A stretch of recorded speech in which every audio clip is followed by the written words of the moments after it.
Shalom, shalom, boa tarde. Hoje nós estamos no dia 9 do mês de janeiro do ano de 2022. É o calendário gregoriano.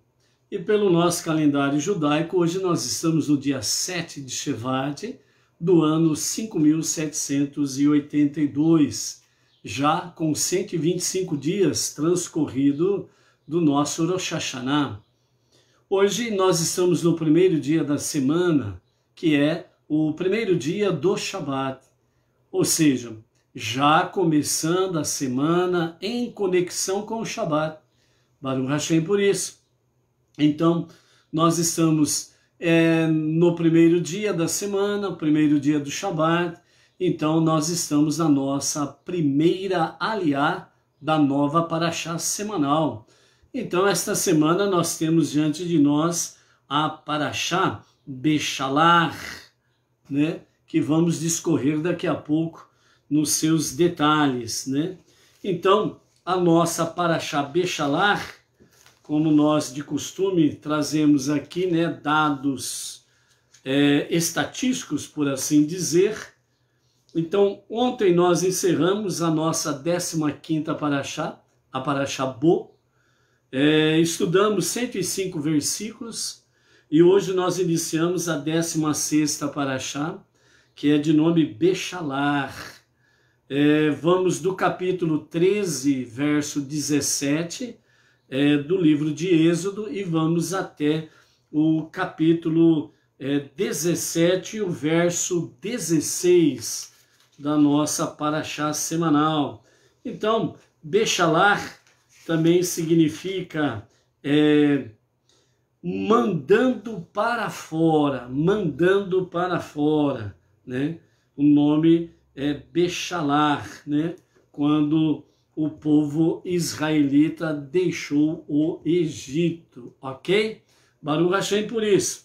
Então, temos aí diante de nós nesta semana 116 versículos para nós estudarmos, aprendermos e vermos aí, né, trazendo para o nosso dia a dia as realidades, o paralelo, né, daquilo que aconteceu nos dias de Moshe, do povo israelita, através dos milênios até aqui, e a ligação que tem conosco, Bnei Noach, não judeus, entre as nações, em que nós realmente tomamos uma decisão de abandonar as veredas antigas, as veredas tortuosas, como diz o profeta, né? Aquilo que nós recebemos por herança de forma enganosa, estamos agora no monoteísmo, a base judaica com orientação rabínica. Ou seja, estamos aí conectados com o verdadeiro monoteísmo, a crença no único Deus, aquele que não nasceu nem morreu, aquele que é um e único, indivisível e incorpóreo, único Deus, único Criador, único poderoso ou todo-poderoso, melhor dizendo, e o único Salvador. Então, é para com esse Deus, o Deus dos Hebreus, o Deus que criou todas as coisas, desde o princípio, quis estabelecer aqui neste planeta a sua casa, a sua moradia, para estar junto dos seus. É exatamente dentro desse escopo que os nossos sábios vêm através dos milênios falando dessa tarefa suprema. E o líder da nossa geração, o tzadik, o justo da nossa geração, o Rebbe Menachem Mendel, ele nos fala bem claro a respeito dessa realidade, renovando para conosco realmente não judeus, abraçando a fé monoteísta e ombro a ombro com o nosso irmão mais velho, o povo escolhido, o filho primogênito de Deus, o povo israelita, estarmos aí preparando o mundo para ser a moradia de Deus e a revelação de Mashiach para a redenção final, né?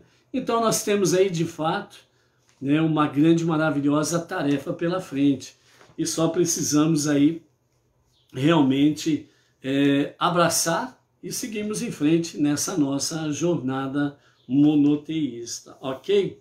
Então, o nosso Shavuot Tov, né? Hoje é o princípio da semana, então Shavuot Tov, significa uma semana boa pela frente, a cada um de vocês, seus familiares, seus queridos, a cada comunidade, bem como em todo e qualquer projeto que vocês tenham para aplicar durante essa semana.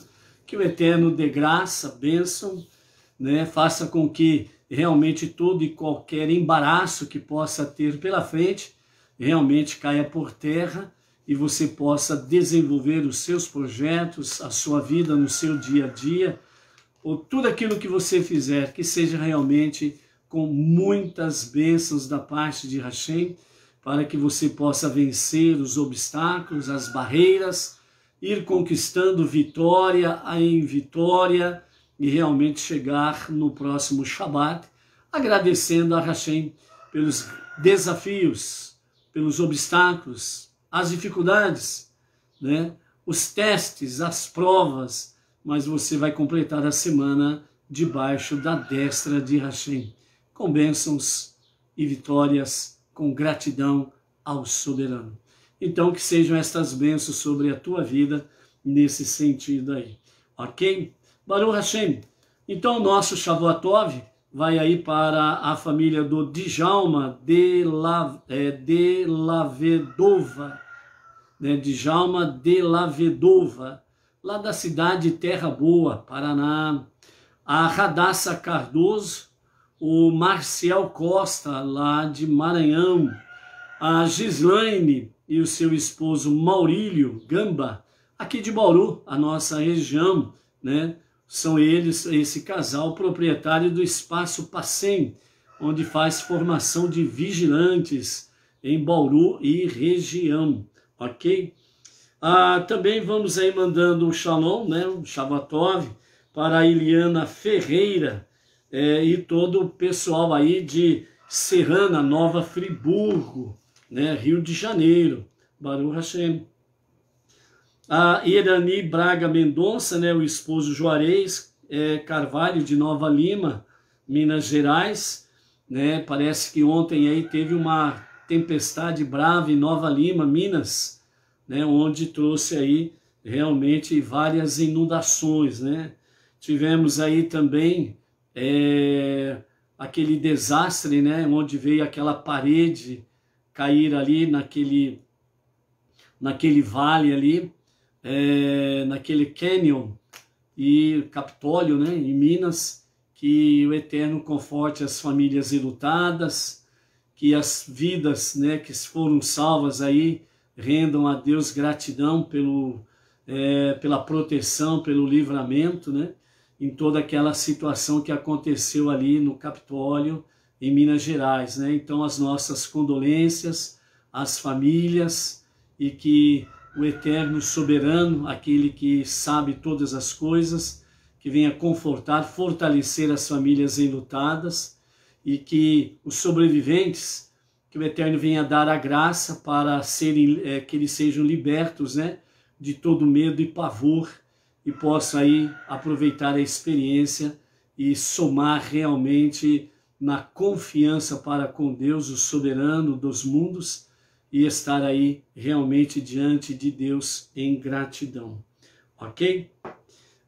Ao Gabriel Bueno, de Presidente Prudente, São Paulo, interior, a Zeris Bengomer, lá de Sobral, Ceará, a Claudiana Rodrigues, de São Paulo, capital, Yosef Ben Rugkamer, de Bento Gonçalves, Rio Grande do Sul, o Hamilton José de Bairros, né, Santa Catarina, o David Guarini, né, também da Grande São Paulo, capital, a Salomé de Lima, Recife, Pernambuco, a Mariana Raimunda Falcão de Itacoatiara, Amazonas, o Adriano Januário da Silva, Pará, a Maria Aparecida do Nascimento, né? Então fica aqui o nosso Shalom e o Shavuotov a estes amados e seus familiares. E aí, ao vivo e a cores, a Donária, Lisboa, Portugal, a Miriam Barros, né, de Brasília, Baruch Hashem, o Luiz Ribeiro, da Grande São Paulo, Itaquera, o Edson e família, né, que estão aí conectados também, Quem mais está por aí? Deixa eu ver aqui.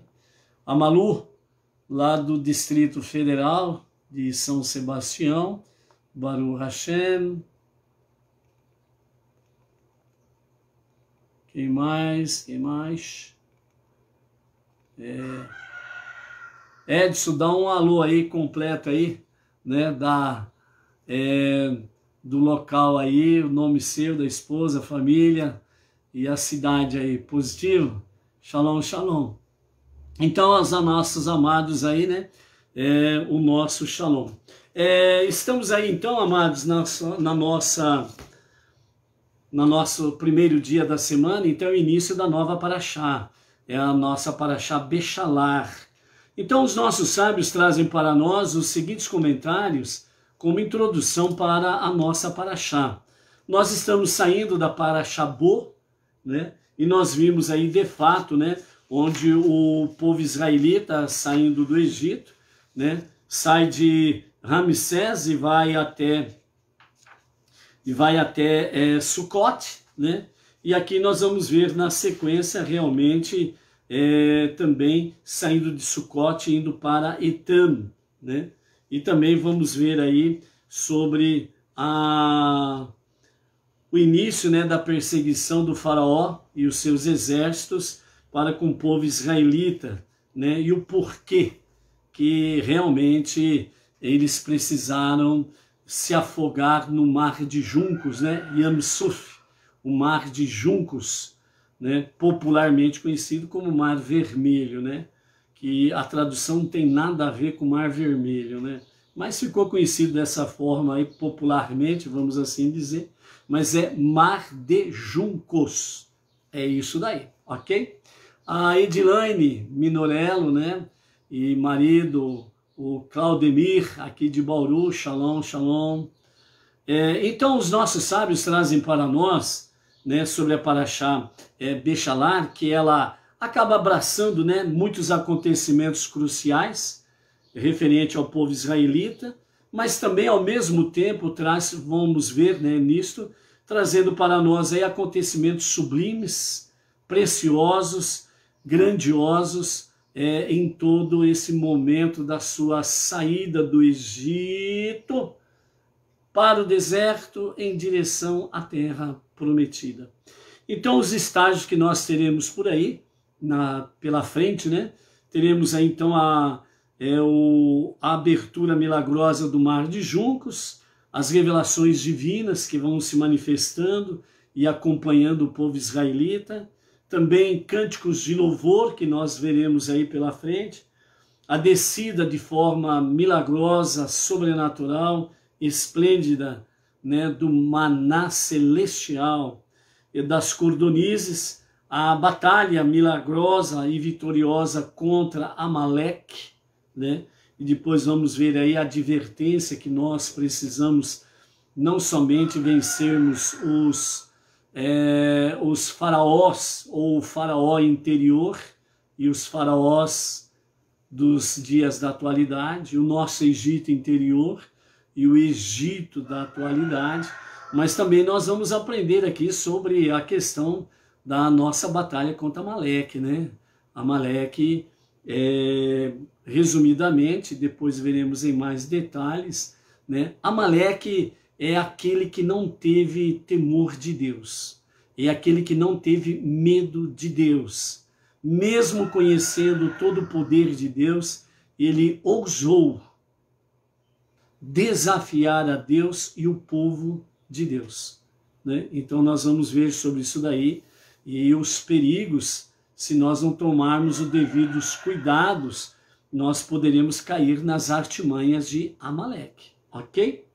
Então, dessa forma aí, a nossa paraxá Bechalar, ela significa quando mandou o povo sair, que significa quando o faraó mandou o povo sair do Egito. Então, essa palavra escolhida, né, Bechalar, ela evidentemente possui algumas facetas que abrange e também transcende os demais elementos da nossa paraxá, que nós vamos vendo nestes capítulos todos.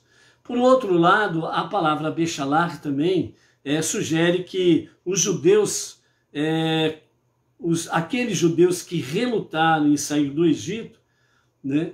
E ao mesmo tempo os demais que tiveram de ser expulsos à força, né? Um modo de dizer, porque o faraó chegou lá e disse para Moshe: sai agora, vamos embora, né? Então foram expulsos, né? Tivemos aqueles, já vimos lá na praga da escuridão, né? Aqueles que tinham decidido não sair do Egito e morreram na praga da escuridão, né? Então, dessa forma aí, então Bechalar vem trazer para nós realmente a difícil decisão no sentido de sair, né? Porque aquela geração, o único lar que eles conheciam era o Egito. O único lar que eles conheciam era o Egito.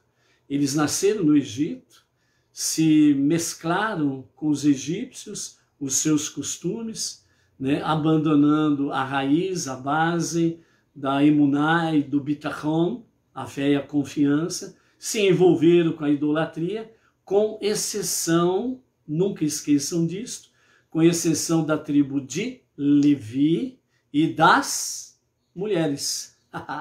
E das mulheres. Os homens caíram na idolatria. Então, dessa forma aí, nós temos realmente para refletir na nossa paraxá semanal, parece estranho que o faraó tivesse de mandar o povo sair. Por que um judeu não haveria de querer partir? O Egito era um estado ditatorial, cruel, que submetia os judeus a uma escravidão opressiva. E por que um judeu não queria sair? Moisés prometera aos israelitas que o êxodo os conduziria realmente ao apogeu da espiritualidade, comunhão com Deus, e também eles seriam definitivamente nomeados como povo escolhido de Deus no Monte Sinai. Então, ali eles receberiam tanto esta eleição como povo escolhido, a menina dos olhos de Deus, e ao mesmo tempo também receberiam a Torá, que é o momento da outorga da Torá, que nós vemos aí na festividade de Shavuot, a outorga, a entrega da Torá. Então esses fatos, só por si, já mostrariam por que um judeu não quereria realmente desfrutar destas coisas gloriosas. Então, fica aquela questão, não aproveitaria a oportunidade que Deus estava dando com grande entusiasmo? Então, dessa forma, né, um número significativo de judeus que não desejavam deixar o Egito, né, como nós vimos lá na praga da escuridão, estes morreram ali, na praga da escuridão. Então, portanto, só foram realmente libertos os que queriam sair. Então, por que o faraó teve de mandá-los ir embora? Bechalar, mandando para fora. O faraó mandou para fora os israelitas. Então, primeiramente, só para recordar, né, os judeus que tinham decidido não sair do Egito, na praga da escuridão eles morreram. Então, por que na praga da escuridão? Para que os egípcios não vissem que eles estavam morrendo, estes que não queriam sair do Egito, para que eles não dissessem que a praga da escuridão estava atingindo também os próprios israelitas. Na realidade, a praga da escuridão era para os egípcios.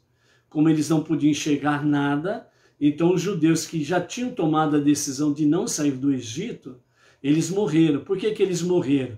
Porque eles perderam a finalidade da vida. Eles perderam a finalidade da sua existência.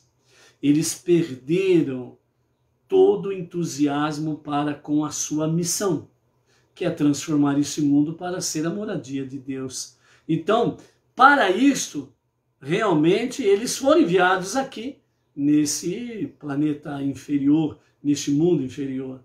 Então, a partir do momento que eles perderam esta essência, então não havia mais motivo para eles viverem. Então, eles perderam realmente a essência da vida. E quando se perde a essência da vida, a morte é uma consequência natural. Então, por isso, esses judeus morreram na praga da escuridão. Então, saíram de fato do Egito os que realmente queriam ser livres. Na aplicação disso para as nossas vidas, só podemos nos livrar do nosso faraó interior, só podemos nos livrar do nosso Egito interior se realmente nós desejamos ser livres. E qual é o intuito, o objetivo de sermos livres? Para prestarmos um serviço autêntico, verdadeiro, transparente, honesto, do coração, com verdadeiro amor a Deus. Então essa é a essência da nossa vida. Perdeu essa essência? Não tem mais razão do viver, né? Não tem mais viver para quê? Então essa é a questão. Então por isso que esses judeus que não queriam, que tinham já decidido não sair do Egito, morreram na praga da escuridão, perderam a essência da vida. E aí, né, antes de prosseguirmos, nós deixamos aqui então a seguinte pergunta, né? Qual é a essência da tua vida? Você já se identificou com ela? A essência da nossa vida, biblicamente falando, ela é de fato transformar este mundo para ser a moradia de Deus, a casa de Deus. Essa é a nossa tarefa suprema, essa é a nossa essência, o porquê estamos aqui. Simples assim. Assumimos ou não? Ao assumir, nós estamos nos identificando com a vida eterna. Perdendo a essência, então ficamos que nem baratas tontas. Anda para lá e para cá, não sabe para onde que vai. E aí fica perdida. Não é isso? Então, continuando agora, né, por isso faço uma reflexão interior bem forte, sem, como diz assim, sem reservas, na presença divina, à luz da Torá, à luz dos olhos de Hashem, faça a reflexão, a autorreflexão e este monoteísmo é para entrarmos de cabeça, alma, corpo, por inteiro. Não pode ficar pedaço para fora. Ficar pedaço para fora, não esqueça, Deus não é açougueiro, ele não usa cutelo para ficar esquartejando, né, o ser humano. Por isso que ele nunca exigiu sacrifício humano para perdão de pecados, porque ele não é açougueiro, ok? Então, continuando aí, por que o faraó teve de mandá-los embora? A primeira questão, os nossos sábios falam que há duas dimensões. Então, isso é já para nos elevar um pouco mais. Egito para baixo, escravidão para baixo, vamos nos elevar. Ou seja, saindo do Egito baixo, subindo em direção à Terra Prometida. Toda vez que se sai da Terra Prometida, é descer. Então, ou seja, saindo de Israel, vamos descer para a Europa, vamos descer para a América, vamos descer para este ou aquele país. E em qualquer lugar do mundo, quando você sai e se dirige a Israel, se dirige a Jerusalém, então vamos subir. Essa é a questão. Então, por isso, os nossos sábios trazem aqui duas dimensões, o porquê que o faraó teve que mandar realmente o povo israelita sair do Egito. A primeira dela fala que, por um lado, eles estavam ávidos por livrar-se do quê? Dos grilhões e da opressão, e tornar-se um povo escolhido de Deus. O que aconteceria no Monte Sinai, como Moshe tinha prometido a eles. Tal desejo, embora forte e genuíno, era simplesmente uma consequência direta da situação e das oportunidades de que dispunham, ou seja, A liberdade está aí. Moshe está nos conduzindo ao deserto, para o Monte Sinai, para sermos o povo escolhido de Deus e para que nós possamos realmente ficarmos livres definitivamente dos grilhões e da opressão. Então a oportunidade estava ali. Só quem não tem inteligência para não aceitar um negócio desse. Tá certo? Então, dessa forma aí, o anseio era racional. Então, era racional. Ok? Então, eles estavam pensando de forma racional, com a inteligência. Ou seja, nós estamos no Baixo Egito, estamos debaixo de escravidão, correntes, estamos nos grilhões, estamos na opressão, não somos donos de nós mesmos, e agora nos aparece a oportunidade de sermos livres, de sermos um povo escolhido por Deus. Já começou a reavivar, reanimar, renascer a emuná e o bitachon de forma mais contundente no povo. Então, racionalmente, já pensando de forma adequada. Ou seja, quando as pessoas param de pensar, quando as pessoas deixam a sua inteligência adormecida ou sepultam a sua inteligência, aí qualquer abestado, meu filho, vem e domina. Aparece um jumento aí, domina. Aparece um perverso aí, domina. Aparece, entre aspas, um intelectual aí, domina. Entre aspas, aparece aí um que se diz cientista, especialista, domina.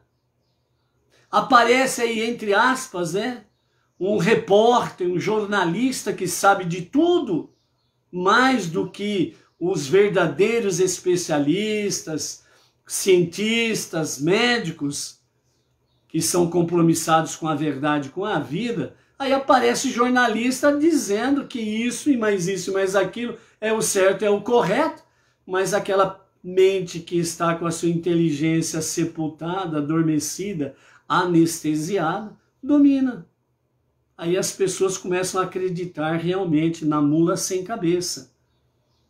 E aí fica difícil, né? Aí fica difícil. Então aí quando eles falam, está aqui a salvação, o bezerro de ouro, correm atrás. Está aqui realmente a vossa salvação, o Deus Moloque, pode entregar os seus filhos aqui para que eles sejam queimados vivos, não tem problema, mas é a vossa salvação, é a salvação das crianças. E aí as mentes que estão com a sua inteligência adormecida ou sepultada, né, perderam a visão de Deus, a visão de família, a consciência divina e a consciência de família, corre atrás de qualquer besteira. E quando alguém fala a verdade, então é chamado do quê? De louco, doido, negacionista, você não é especialista, etc. e tal.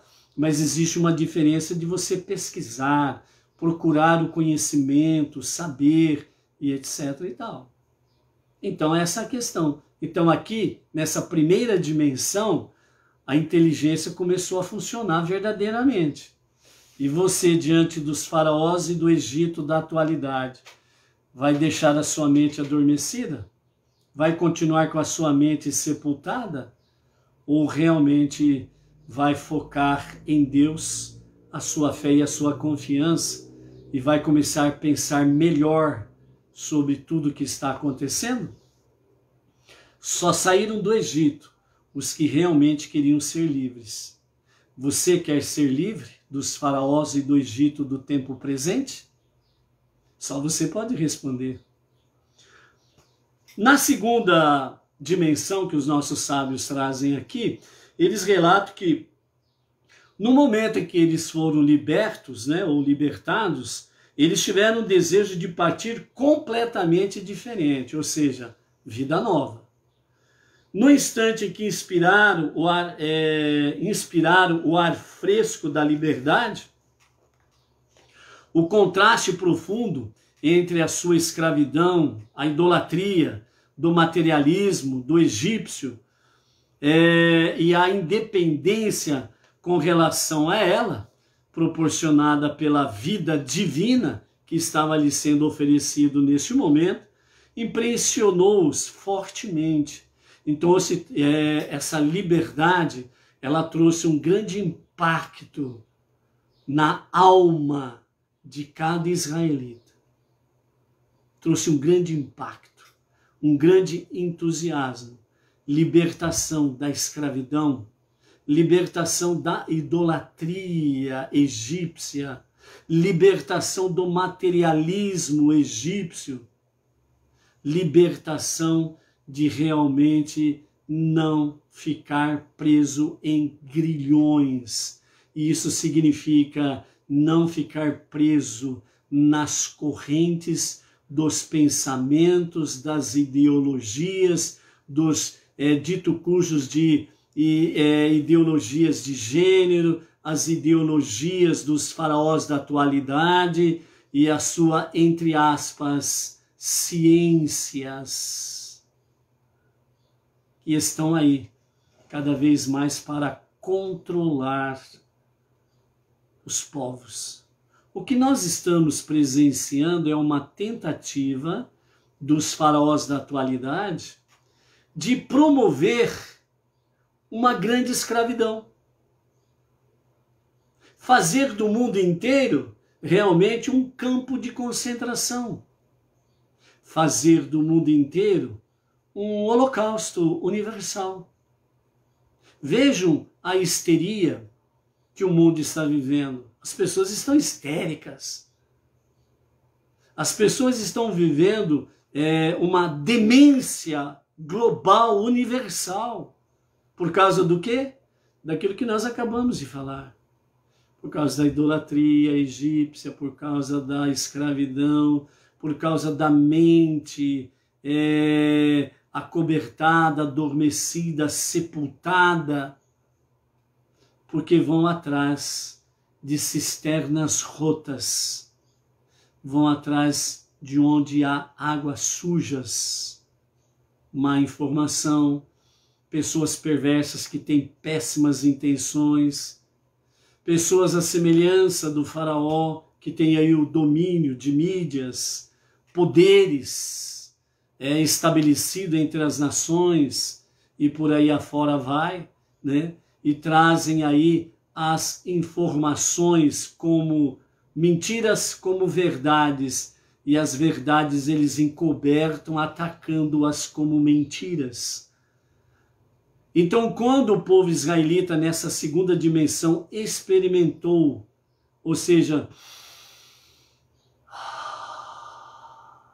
inspirou o ar fresco da liberdade de todas essas porcarias aqui, isso trouxe um grande impacto na alma deles e levantou grandemente o entusiasmo para seguir pelo deserto, para alcançar a terra prometida. Tem muita gente que no jargão aí religioso entre as nações, né? Quero ir para o céu, quero ir para o céu, quero, né?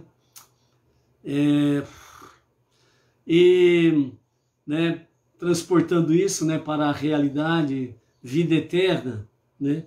Todo mundo quer a vida eterna, mas para chegar lá tem um caminho pelo deserto. Debaixo de sombra e água fresca você não alcança a vida eterna.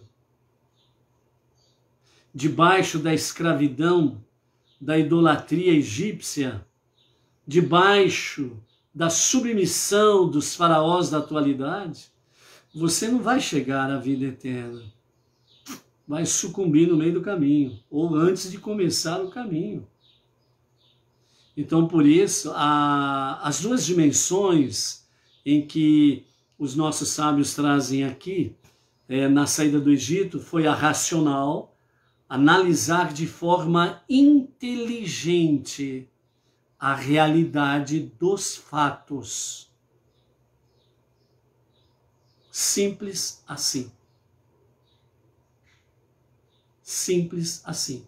Segunda dimensão é o impacto espiritual que isso causa na nossa alma divina, que é o que nos norteia para seguir em frente. Então, dentro desse escopo, né, é o anseio pela vida divina, que a vida eterna ela começa agora, depende da sua decisão. Então, dessa forma aí, a vontade de partir de imediato tornou-se muito mais veemente do que era quando ditada pela lógica calculada. Então, essa segunda dimensão era superior à racional. A racional nos torna conscientes da realidade espiritual, da realidade da proposta que Deus tem para conosco, traz-nos a realidade do Egito escravos e libertos do Egito. Então é a primeira dimensão, onde você vai raciocinar. Se você não botar, né, como diz o outro, né, se você não colocar a sua inteligência para funcionar, a mente, que significa isso, você não pensa, é exatamente o que o sistema gosta. É exatamente o que os faraós da atualidade querem, que você não pense. Como aconteceu com o faraó outrora. Por que ele aumentou, entre outras razões, por que ele aumentou as horas de trabalho dos israelitas? Por que dificultou mais ainda o trabalho dos israelitas? Entre outras coisas, para que não tivessem tempo de pensar. Por quê? Um corpo cansado, castigado, a mente sacudida, sempre pela idolatria egípcia, a escravidão egípcia, a opressão egípcia. Então a mente ficou cansada, a inteligência adormeceu, ficou anestesiada, ficou sepultada. É isso que o sistema quer. Quando você encontra uma pessoa e a pessoa diz assim, ô fulano, né, você diz para a pessoa, ô fulano, você sabe da verdade sobre o que está acontecendo no mundo realmente? A pessoa responde para você assim, não sei, não quero saber e tenho raiva de quem sabe. É a mente adormecida. É aquela mente sepultada. Então, colocaram uma tapa, que nem se coloca em jumento, colocam uma tapa e é só para olhar para frente. Ou seja, como diz aquela famosa figura, né? Coloca uma cenourinha aqui na frente e o jumento vai atrás da cenourinha. Ele não consegue olhar para os lados porque tem a tapa. E o que a libertação vem trazer? Livre das tapas. Você pode olhar à direita, você pode olhar à esquerda, você pode olhar para frente, para baixo, para cima. Você pode pensar, raciocinar e dar vida à sua alma.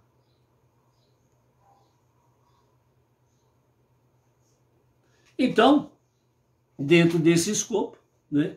Então a vontade de partir de imediato tornou-se muito mais veemente do que era quando ditada pela lógica calculada. Você fez a primeira dimensão, pensou, meditou, refletiu, buscou conhecimento, sabedoria, discernimento, entendimento. Então agora você vai avivar a sua alma, para que mente e alma possam juntas, em equilíbrio, se elevar na presença divina, e a caminhada, por mais difícil que ela seja, você sempre estará bem acompanhado. Então, a fuga do Egito subitamente se tornou suprarracional, acima da nossa mente. Obsessão frenética, necessidade ontológica, comparado a esse novo desejo intensamente transcendente. Então, o anterior parecia forçado e imposto, né? A questão de raciocinar de forma lógica, né? Parece que foi forçado a sair. Então, o contraste, né, salientado pela palavra Bechalar, né, que é o título da nossa paraxá, esse nome nos lembra que durante todos os anos da opressão, por mais forte e sincero que fosse o nosso anseio da liberdade para realizar nosso destino divino, tal desejo de partir se reduz ao equivalente a uma expulsão forçada, quando contraposto ao que sentimos assim, que os grilhões da escravidão se romperam, né? Então, quando as pessoas se acostumam aos grilhões, quando as pessoas se acostumam às correntes, quando as pessoas se acostumam à escravidão, quando as pessoas se acostumam em que outros pensem por ela, quando ela se vê livre, ela fica meio que barata tonta, não resta dúvidas, porque de repente ela se vê livre. Ela pensa, ela sente vida correndo em suas veias, ela sente o ar, o respirar do ar fresco. Ela sente que algo novo está diante de si. Só que de uma certa forma, a princípio, parece que fica paralisada. Então vem o faraó e diz: Bechalach, estou te mandando embora. Sai daqui. Sai do Egito. E então os primeiros passos parecem difíceis, mas à medida que vai se marchando, vai colocando passo a passo, você vê que não está sozinho. Primeiramente, você sabe e sente que está com Deus. E ao mesmo tempo você pensa que está sozinho, mas você não está sozinho. Existem dezenas, centenas, milhares, milhões de pessoas que estão na sua mesma jornada, na sua mesma caminhada em direção à Terra Prometida. Então você vai andando e você se vê, a princípio, parece sozinho. No segundo passo você vê que Deus está contigo. No terceiro passo você descobre que tem mais alguém com você. E à medida que você vai andando, aí você vai experimentando dezenas, centenas, milhares e milhões. Foi o que aconteceu com o profeta Elias. Quando Deus mandou ele sair de dentro da caverna, que ele estava escondido por causa de Jezabel e Acaz, ele disse: sobrou só eu. Deus disse: não, Elias, não sobrou só você não. Tem milhares aí que não se dobraram diante da idolatria de Jezabel. Você não está sozinho, nem espiritualmente e nem fisicamente. Tem milhares que estão junto com você nessa jornada. É a mesma coisa para nós, Bnei Noach. Nós não estamos sozinhos nessa jornada. Temos o nosso irmão mais velho, o povo israelita, que são milhares e milhões. Temos os nossos amados, na nossa configuração como não-judeus, Bnei Noach, que também são milhares e milhões no mundo inteiro. Então isso vem para nos nortear, que Bechalach é para deixarmos de fato o Egito para trás, ok? E com ele o seu faraó. Então é o que o sistema hoje não quer que você faça, que você não os deixe para trás. Ele quer que você seja escravo deles. Então dessa forma aí, nesse contexto, todos os eventos milagrosos, né, que nós vamos acompanhar nessa paraxá, se subordinam ao sentido geral expresso pela própria palavra Bechalach, pois logo que os judeus começaram a relacionar-se com Deus no nível suprarracional, ou seja, espiritual, sublime, elevado, né, então dentro desse aspecto abriu-se o caminho para que Deus transcendesse as leis da natureza em seu relacionamento recíproco com eles. Foi precisamente essa subida a uma ligação suprarracional com Deus que forneceu o ímpeto espiritual para a ocorrência de todos os fenômenos miraculosos da narrativa que vamos contemplar durante esta semana. Os fatos milagrosos, sublimes, que nós vamos experimentar durante esta semana. Ok? Ai, amados, o caminho da Torá é algo precioso, maravilhoso, é inspirador, é de fato suprarracional.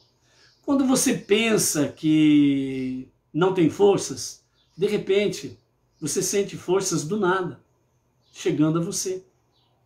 Quando você pensa que realmente você está num beco sem saída, de repente aparece uma luz no fim do túnel e te mostra de uma forma simples e maravilhosa a saída. Então, o caminho realmente da nossa jornada monoteísta é, como diz essa segunda dinâmica que os nossos sábios trazem para nós, essa dimensão, é você estar realmente aqui, mas não estar aqui. É você estar andando aqui, mas na realidade você está voando aqui. É um exercício diário que nós temos que fazer, né? Para nós podermos aí seguir em frente, ok? Então a nossa primeira aliás está no capítulo 13 de Êxodo, a partir do verso 17, e nós vamos até o capítulo 14, verso 8, né? Nós sempre falamos, né? Você quer realmente fazer o seu sangue correr forte, quente pelas veias? Não tem lugar melhor do que o monoteísmo com fundamento judaico e orientação rabínica. Porque, vou te contar, você vê verdades, você vê sabedoria, você vê conhecimento, você vê entendimento, você vê o mundo aí fora, o quanto está precisando de você para que eles possam beber da mesma fonte.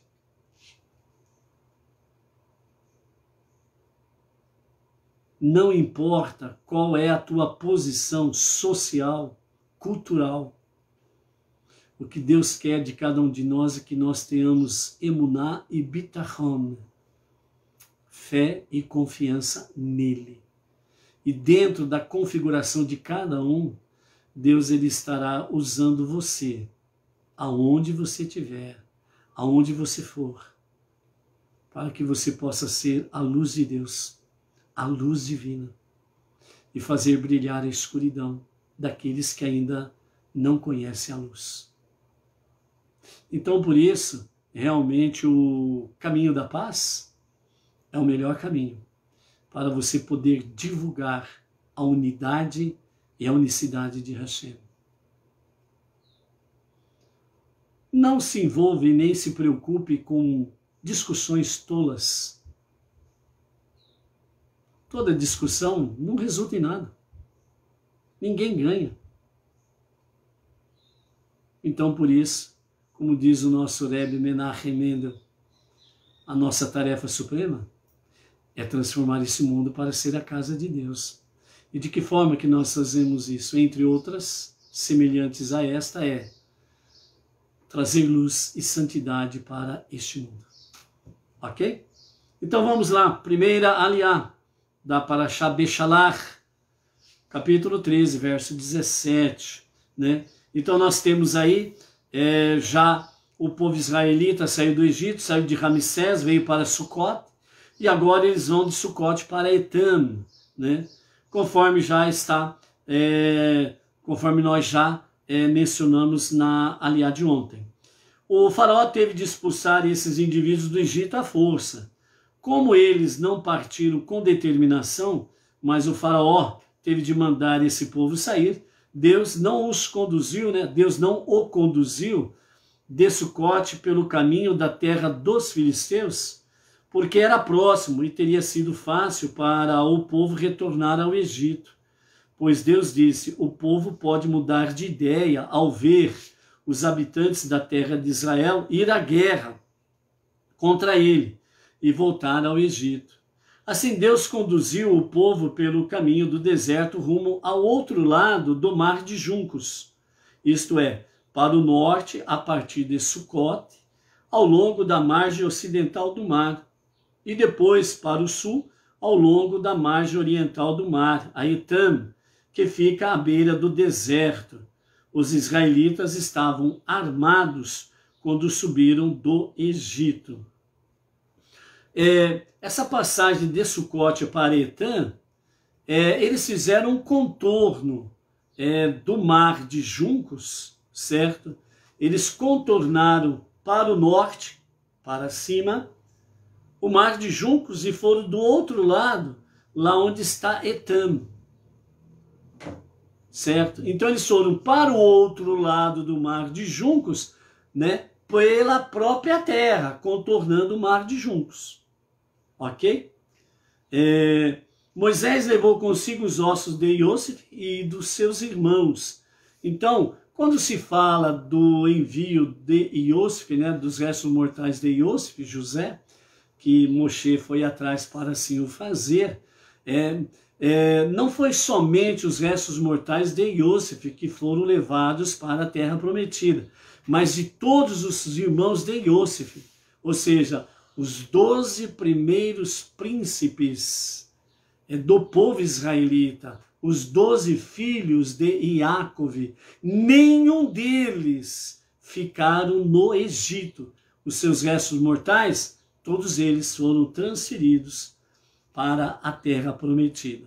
Mas por que fala somente de Iosef, né, na Torá escrita, né?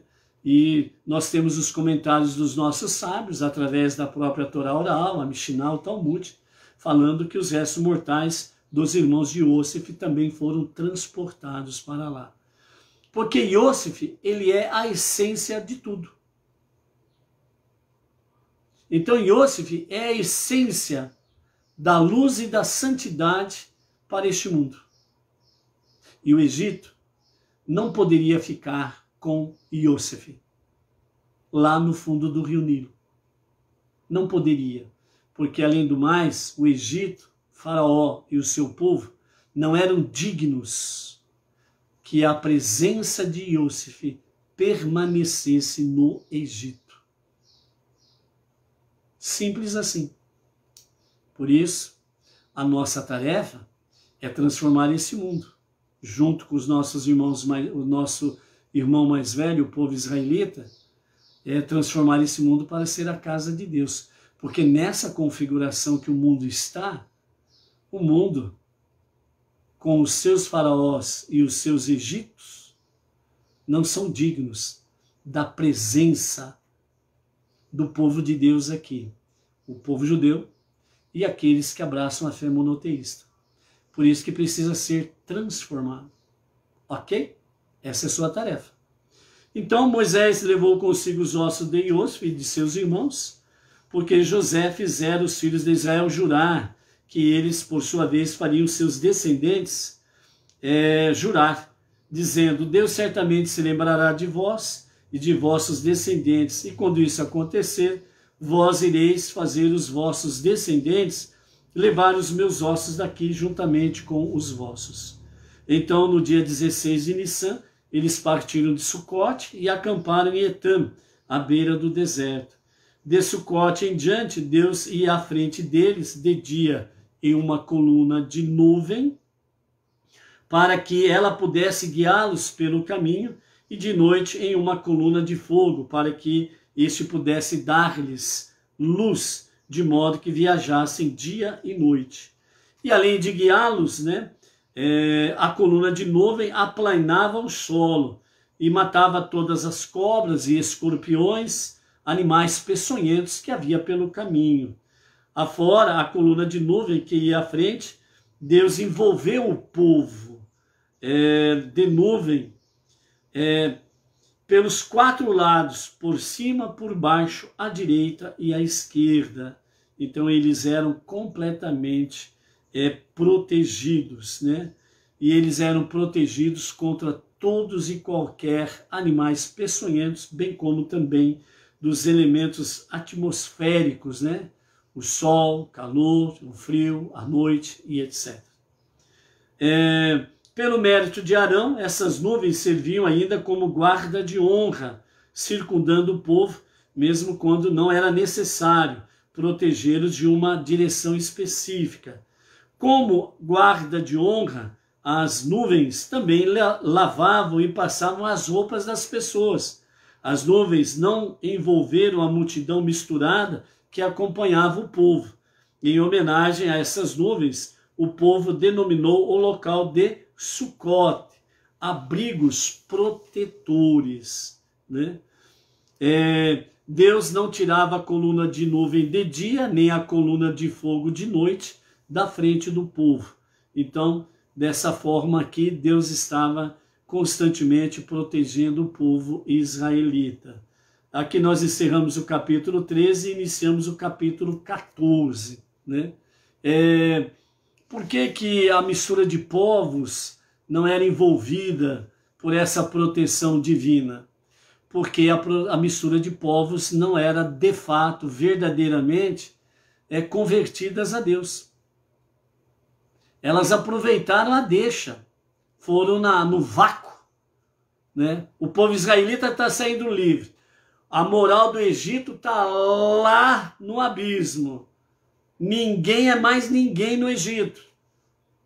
Os opressores, os capatazes, né? Os grilhões, todos caíram por terra. Então essa mistura de povos, melhor dizendo, né? Que eram vários povos que foram escravizados pelos egípcios, pelo faraó. Então eles falaram que, opa, é aqui mesmo que nós vamos. O povo israelita está saindo livre, vamos atrás. E aí eles se colocaram atrás. Então a oportunidade surgiu para eles saírem do Egito, fugirem do Egito.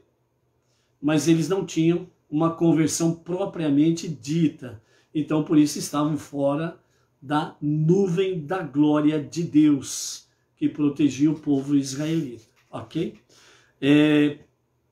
Fazendo um adendo aqui, vamos assim dizer, você está dentro ou fora da nuvem da glória de Deus? Capítulo 14. Então, de Etã, eles vão para Pi-Hahirote, despiste para os egípcios.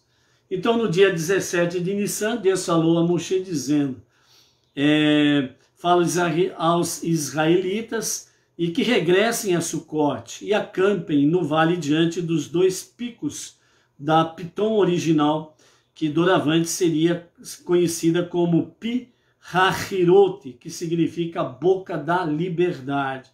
Pois é aí que farei morrer os restantes dos egípcios, e assim libertarei os israelitas completamente. Manda o povo acampar entre Migdol e o mar, parando diante do monumento de Baal-Tsefon, o único ídolo egípcio que eu deixei intacto a fim de despistar os egípcios, fazendo-os pensar que ainda tem alguma esperança de vencê-los. Acampareis de frente a ele, voltados para o mar. Quando souber que estão retrocedendo, o faraó dirá sobre os israelitas, estão encurralados na terra, o deserto fechou-os, e eles não têm noção de como escapar dali. Tornarei o faraó obstinado, e ele os perseguirá, e então serei glorificado aos olhos do mundo, por meio do fim que o faraó e todo o seu exército sofrerão, e os egípcios. Tanto os que morrerão aqui como os que permaneceram no Egito. Finalmente, saberão que eu sou Deus e não há mais nenhum. Como o faraó deu início à vossa escravização, será o primeiro a morrer. Embora parecesse que, recuando, eles caminhariam diretamente ao encontro do perigo. Os israelitas assim fizeram, dizendo, confiamos plenamente em Moisés. Chegaram a Sucote no mesmo dia e esperaram. No dia 18 de Nissan, os oficiais do faraó avisaram, né, os oficiais do faraó, ou avisaram de que o povo israelita estava perdido, não sabia para onde correr, né? Então eles estavam retornando a Goshen. Então, na visão dos oficiais do faraó, né, eles achavam que os israelitas estavam retornando para Goshen. Então, nesse momento que o faraó foi informado, então ele falou assim, então, preparem-se, vamos realmente atrás desse povo. Por que que nós deixamos sair?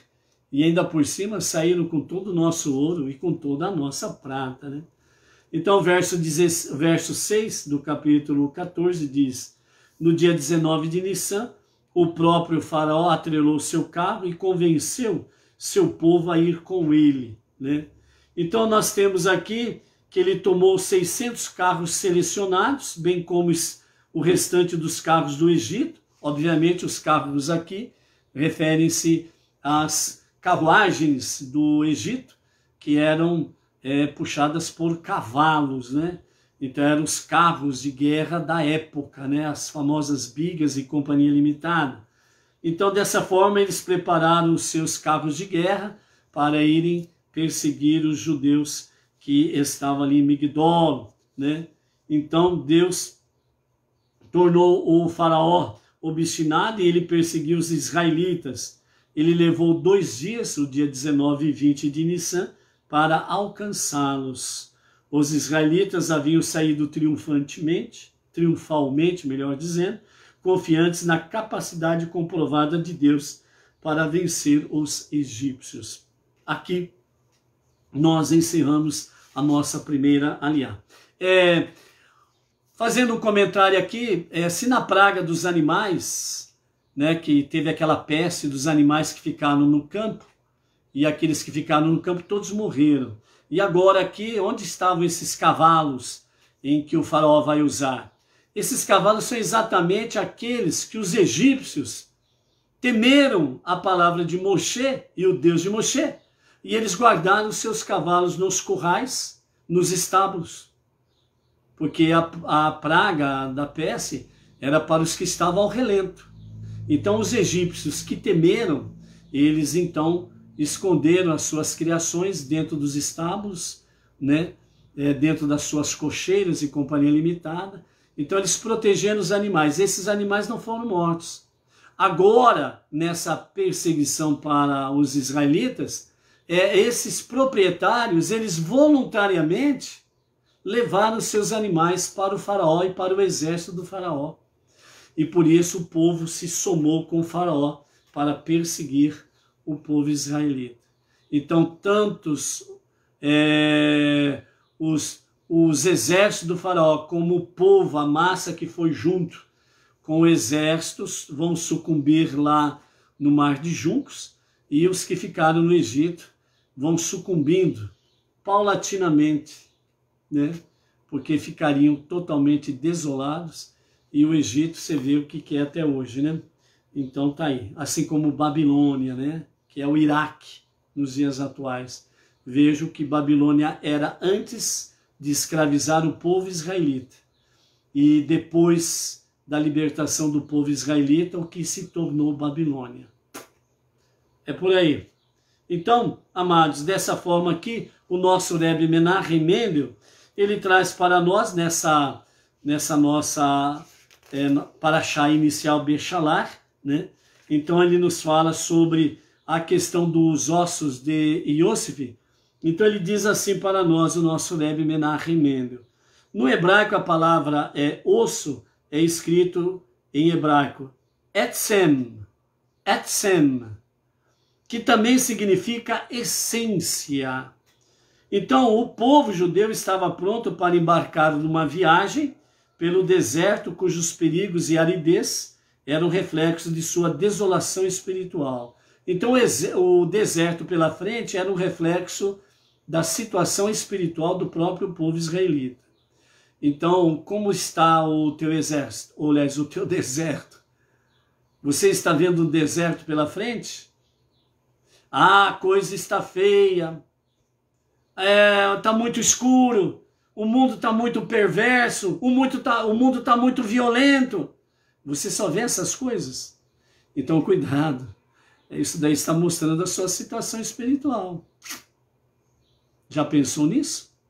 O nosso Rebbe diz aqui que esse deserto pela frente era um reflexo da desolação espiritual do próprio povo israelita. Então, por isso, é bom nós refletirmos o que nós estamos vendo, o que nós estamos olhando. É a resposta da nossa situação espiritual. Bom, para sobreviver a essa viagem, Moshe assegurou-se de que o povo estivesse acompanhado, melhor dizendo, pela essência e o espírito de Yosef. A essência de Yosef é expressa em seu nome, que significa que ele, o Eterno, o acrescente. Porque quando ele nasceu, a mamãe da Rachel disse que Deus acrescente outro filho a mim. Assim, esta vontade contém o desejo de recepcionar calorosamente um outro, o judeu que se encontra distanciado de Deus e de seu povo, e trazê-lo de volta a conviver com o seu povo israelita. Paralelamente, o significado para nós, Bnei Noach, o nosso irmão não judeu entre as nações, eles também precisam de vir para a luz. Eles também precisam dessa essência de Yosef. E nós, principalmente, precisamos ter a essência de Yosef. Qual é a essência de Yosef entre tantas coisas sublimes dos seus atributos? O perdão. Não é atacando o seu próximo que você vai conquistá-lo para Hashem. Não é agredindo o estilo de vida do seu próximo, do seu irmão não judeu, que você vai trazer e despertar nele a simpatia pela tua luz e pelo teu Deus.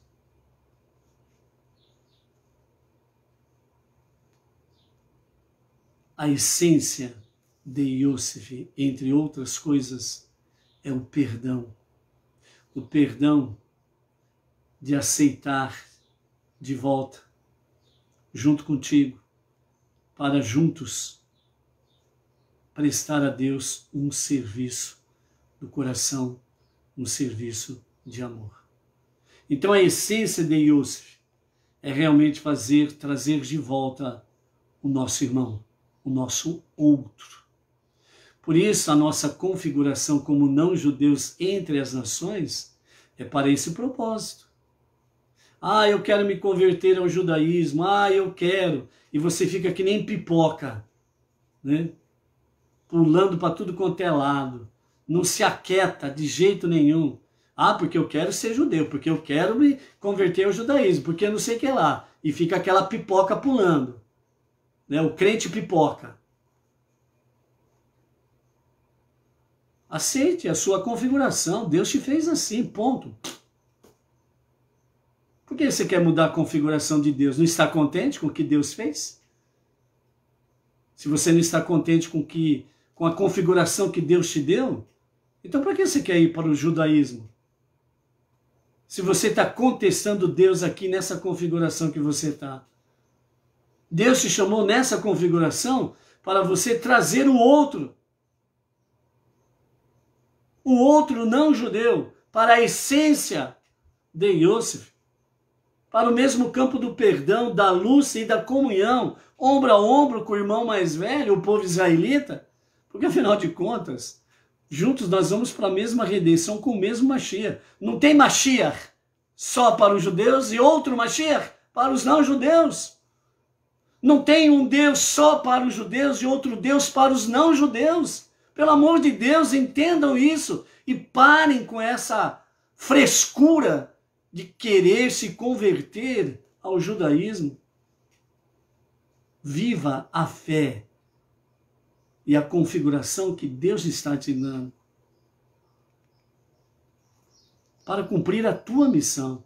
Se você não tem capacidade para cumprir a tua missão do jeito que você está agora, não é convertendo-se ao judaísmo que você vai cumprir a sua missão.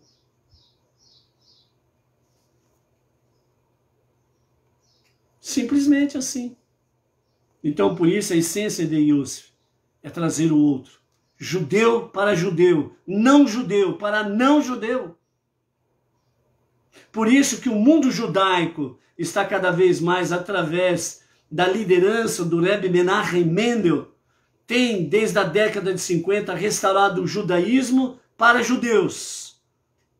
E ao mesmo tempo ele disse para os seus alunos, os seus rabinos, ide no meio das nações e anunciai para os não-judeus a unidade, a unicidade do nosso Deus, porque eles também merecem esta luz.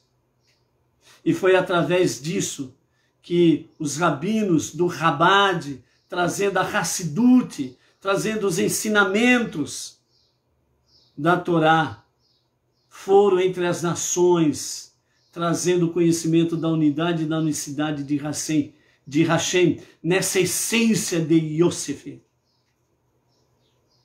Resgatando os judeus para o judaísmo e resgatando os não-judeus para sair da idolatria e vir para o verdadeiro monoteísmo com fundamento judaico e orientação rabínica.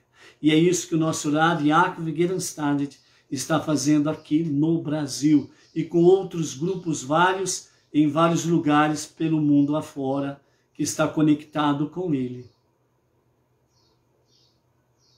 Então essa é a nossa configuração.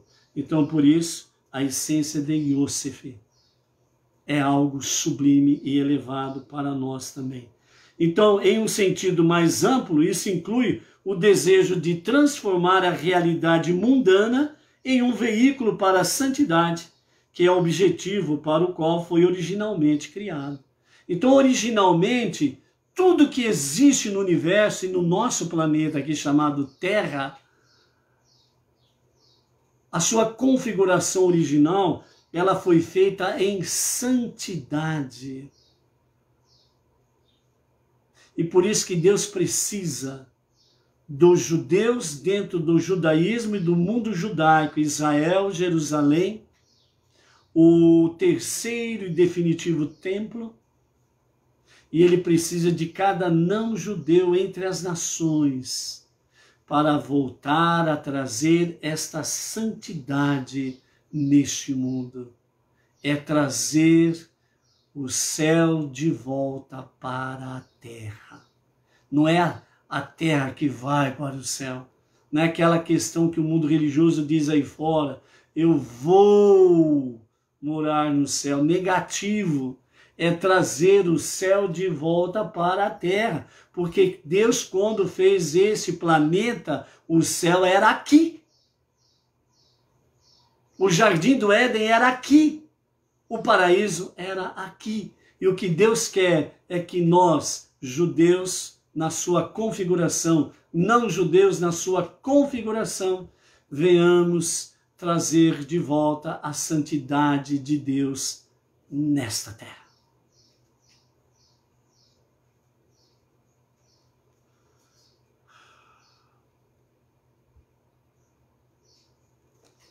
Vamos ficar por aqui. Amém? Vamos mastigar bem esse alimento e que nós possamos dar um resultado positivo para Deus, a começar de cada um de nós mesmos. Vamos em frente. A luta, ela é espiritual e nós precisamos estar dispostos a essa peleja. Shalom, shalom. Até amanhã.